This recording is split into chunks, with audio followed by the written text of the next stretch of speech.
Oke, welcome back to my channel. Kembali lagi di channel Arrow Content. Di kesempatan kali ini saya akan membahas soal pengajuan klaim 10%. Karena banyak juga pertanyaan yang muncul, Bang, gimana kalau kita mau melakukan klaim saldo JHT 10%? Apa-apa persyaratannya? Di sini saya akan membahasnya. Tapi sebelum saya membahasnya, silakan yang belum subscribe jadi subscribe, dukung channel saya untuk bisa lebih berkembang dan lebih maju lagi. Dan lebih semangat lagi saya membuatkan video-video konten-konten tutorial untuk kalian peserta-peserta BPJS Ketenagakerjaan.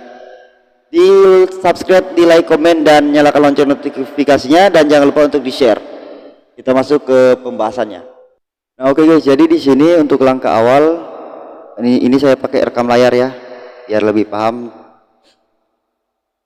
Kalian masuk di lapak asik.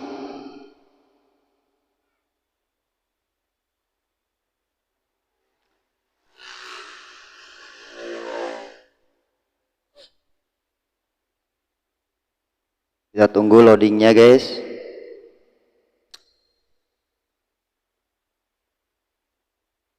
Nah, di sini kalian bisa baca untuk persyaratan-persyaratannya. Ini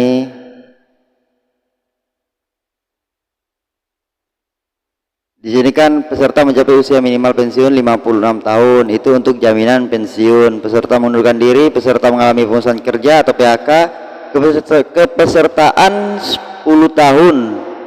Lebih dari 10 tahun, pengambilan sebagian 10%.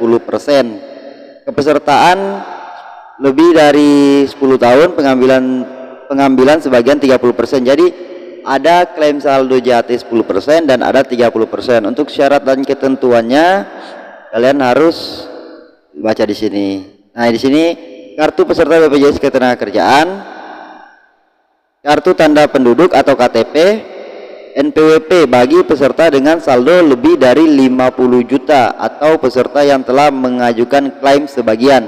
Jadi di sini harus wajib memakai NPWP ya, harus wajib memakai NPWP.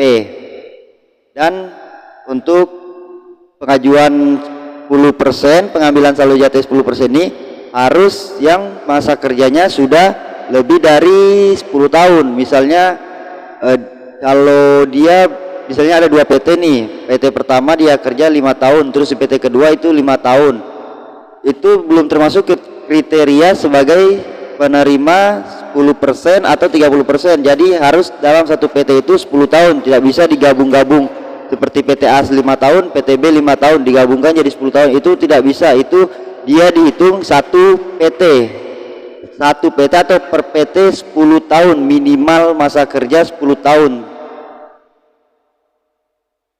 Jadi seperti itu, minimal kerja 10 tahun. Nah, di sini kalau untuk 30%, di sini juga ada keterangannya. Kalian juga bisa baca. Nah, setelah kalian sudah baca dan pahami, kalian tinggal menentukan mau klaim yang 10% atau 30%. Ketika sudah, kalian tinggal centang setuju, saya bukan robot, dan berikutnya. Nah, di sini untuk langkah-langkahnya sama seperti mengajukan klaim lapak asik biasa. Di sini kalian tinggal isikan nomor NIK dan nomor KPJ, terus nama sesuai KTP, tempat lahir, tanggal lahir, dan nama ibu kandung. Terus kalau sudah selesai tinggal berikutnya. Di situ kalian akan prosesnya sama sih seperti mengajukan klaim JHT di lapak asik pada umumnya. Jadi caranya hanya seperti itu. Yang paling pokok itu kalau pengajuan 10% atau 30% itu masa kerja harus lebih dari 10 tahun, minimal 10 tahun dalam satu PT. Oke, jadi saya rasa cukup sampai di sini pembahasan saya. Saya akhiri. Assalamualaikum warahmatullahi wabarakatuh.